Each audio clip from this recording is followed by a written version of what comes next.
Good morning বন্ধুরা, কেমন আছো তোমরা সবাই? আশা করি ভালো আছো। আর সকাল সকাল এত বৃষ্টি হচ্ছে, তাও ফুল পাড়তে আসলাম। আজকে তো ফুল পাড়তেই হবে, কারণ আজকে তো লক্ষ্মী পুজো, পরে যদি না পাই সেই জন্য বৃষ্টির মধ্যেই ফুল পাড়তে চলে আসলাম। আর এই যে দেখো, ফুল পাড়তে পাড়তে একটা ফুল লাগিয়ে ভিডিও বানিয়ে নিলাম।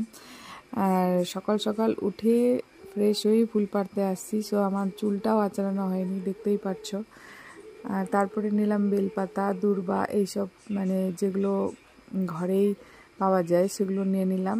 আর এই ফুলটা, এটা হচ্ছে নীল ফুল, মহাদেবের খুব প্রিয়। আমি জানি না এটার কি নাম, তোমরা জানলে অবশ্যই জানিও। তারপরে আসলাম এই যে পেঁপে গাছে।